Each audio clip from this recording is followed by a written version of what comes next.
Dr. Madhavan, esteemed guests, faculty, friends, students, it's an honor and a pleasure to be here with you in this Gyan Varsha series and to talk to all of you. Now the theme for today's talk is Making India Great Again, Learning from Our History. And friends, both of us thought that this idea, making a country great again, would be of interest to any group of people in any society. What would it be that would make their country, their society, a great country? Now there is no universal formula for this. Every country throughout the world would need to find their own unique solution on how they could make their country a great one. Having said that, the specific definition of what greatness is would also differ considerably. So what does making a country great really mean? It can mean many things, but I would imagine that it would mean that people would lead a happier life than their ancestors, they would lead more meaningful lives, they would feel happy, and they would feel good about themselves and the society around them. So how do we achieve this? Going forward, we can see around us that the COVID pandemic has yielded India a great opportunity to reclaim its place in the Committee of Nations. How do we utilize this opportunity? In the book that we have written on this theme, Making India Great Again, Learning from Our History, we have talked about significant accomplishments that Indians did have in the past. So they had accomplishments in science, in making of iron and steel, in technology, in mathematics, in finance, in banking. There was so much that could be talked about. We did find, however, that there were two particular features that were missing, and that these two features, one we would identify as low levels of trust, and the other is lack of a focus on efficiencies. Friends, when we look around us today, we see that in society, when there are high levels of trust, it lowers costs for business and vice versa. Normally, one might imagine that trust is something that's natural. We trust our friends, we trust family members, we trust those within our community. But is it really so simple? When we look around us today, institutional mechanisms that build credibility, that have legitimacy, those are the institutional mechanisms that can generate trust. If you look at the various e-commerce platforms that all of us use routinely, there's Magic Bricks, there's 99 Acres. Those kinds of platforms focus on transactions that traditionally were held to mean transactions that involved a very high level of trust. After all, if two people wish to transact over buying and selling of property, where very large, humongous amounts of money might be involved, then surely they need to trust each other. But these two e-commerce platforms have shown that actually two people who might be complete strangers to each other, they can come together and they can transact. And they are able to do so because it is the platform that is doing due diligence for them, that is verifying their various Aadhaar, their financial details, their bank accounts and so on. It is these kind of institutional mechanisms that would lead to an increase in trust in society and that would lead to lowering of business costs. When we look back at our past, we see that Indian businessmen in the past, it is these kind of lacuna which meant that they had to pay very high costs. In one particular episode that we looked at, we saw that there was this group of merchants from Mirzapur in Uttar Pradesh, and they wanted to sell some goods. They were traveling via Madhya Pradesh to Indore, to Gujarat. When they came to Indore, they found that the city was surrounded by robbers and they didn't know what to do. So they looked around for an insurance agency. They did find one. but that insurance agency charged them 4% to hire armed men and provide an armed escort.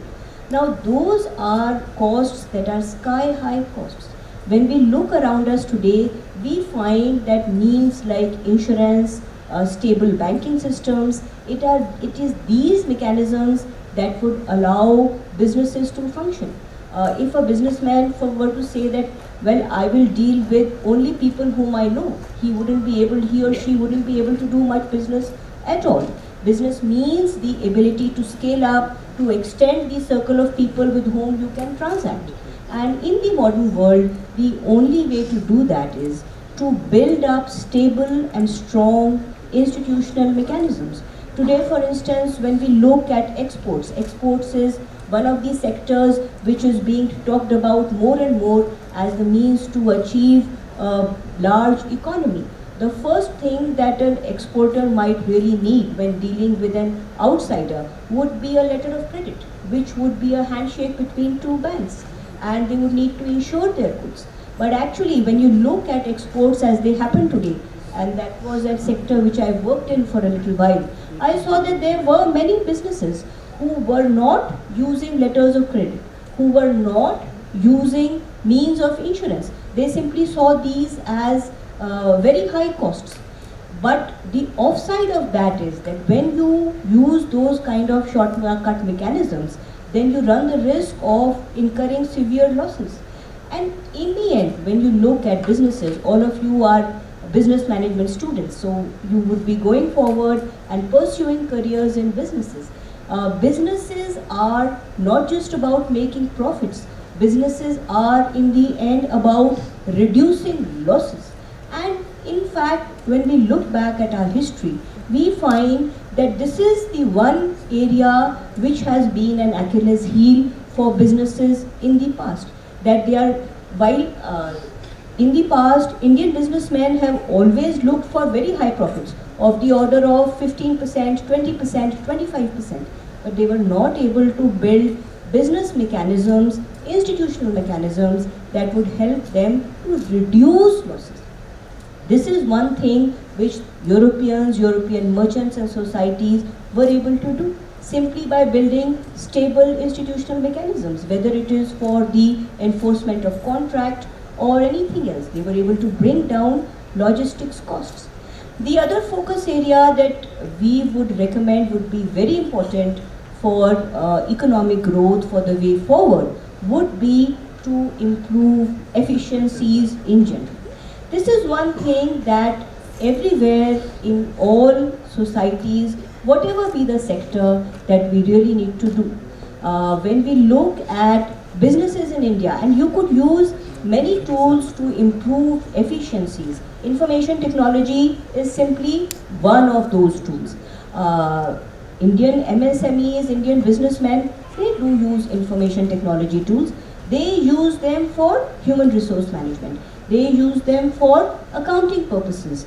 But the use of IT, artificial intelligence, the Internet of Things for data analytics, for improving productivity, that is something that is yet to catch on. Now that's very important for us as an economy. When we look at how our GDP is structured, we see that 50% of our GDP has to do with services, and a very important part of the GDP has to do with IT-enabled services.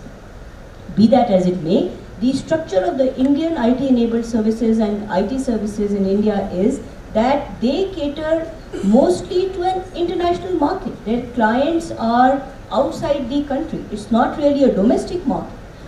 This is in stark contrast to how, for instance, the American market is structured. There, the American IT companies, they are catering to their own businesses, not so much to an international client base. Now, we have one of the most innovative and most forward-thinking and youngest populations anywhere in the world. We have one of the most highly respected IT workforces. Surely we should be able to use all these resources to improve the productivity of Indian businesses. We do have some great examples, and those examples are growing more and more. Today I saw there was some discussion about the Hurun India rich list. More than 65%, more than 2 out of 3 of those businessmen are first generation entrepreneurs, which is very good. But we need to improve the average across the board. When we look at MSMEs in India, we see that the average earning for an MSME in India is something like 6 to 8 lakhs per annum. Between two people, that is a subsistence level of existence. How can we improve that? There are many tools to improve efficiency, to improve productivity. We need to use all those. And it is these two things which I feel one, to build high levels of trust, to focus on institutional mechanisms that can improve trust, and the other is an improvement in efficiency, which could be major catalyst for economic growth in India. Efficiency is not about any particular tool. It's a state of mind. It depends on what we are looking at. Do we take our lived experiences seriously? Do we use it? Do we learn from our experience? Are we able to develop a steep learning curve in society where every sector, every group of professionals, whatever be the industry that they are engaged in, take their experiences seriously, learn from them and move on. This is something which I have seen that very often we find it very difficult to learn from each other. It's that kind of learning ecosystem that we need. And above all, I think in order to make this a great country, a prosperous country, these issues that we need to focus on are very important to the exclusion of red hair. Are very oppressed. It's a gender unequal society. But when you look at your own lived experience, when you look at data, there's a complete mismatch between this particular idea and what you see around us. Since 2018 at least onwards, women in India outnumber men in campuses across the country, in higher education across the country. If you look at science, technology and engineering, mathematics students, 43% of students in those disciplines are women, and that's a much higher percentage than is the case in many richer countries, than in the United States, United Kingdom, Japan, or if you, whatever be the index that you look at, there is some World Gender Index which looks at different parameters of empowerment, economic empowerment, political empowerment, education, health.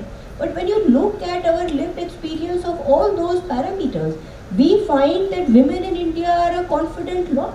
And if you look at, for instance, let's talk about politics. India is one of those few countries that has made reservations for women mandatory in urban and rural local bodies. That was the 73rd and 74th Amendment nearly 3 decades ago. So that says that a minimum of 1/3 people who are elected to these urban and rural local bodies must be women. When you look at the data tells you that actually 43% of the elected members in urban local bodies, that's municipal corporations, rural local bodies, that's panchayats and zilla parishads, they are women. So that's 10% more than what is mandated. When to my mind, what that means is that many men are voting for women. If only women had been voting for women, well, those 43% would not have got elected in the first place. And actually, very recently, there's a foundation called the Pew Foundation. It did a survey on what people think about on these social issues. The findings of that survey said that 55% people surveyed said that both men and women are equally good as political leaders, and 14% thought that women were actually better at the job. So that's 70% people who believe that. Or if you look at the results of the National Family Health Survey, it says that 3 out of 4 people in India, when you look at couples, they jointly decide how to use not just women's cash earnings, but men's cash earnings. It's not as if men are taking all those decisions on their own. That's not how India works. That's what the survey tells us. That's what when we look around us, our lived experience tells us. So in a society when your lived experience is so very different from the theory that you have erected for yourself. That is a matter of serious concern.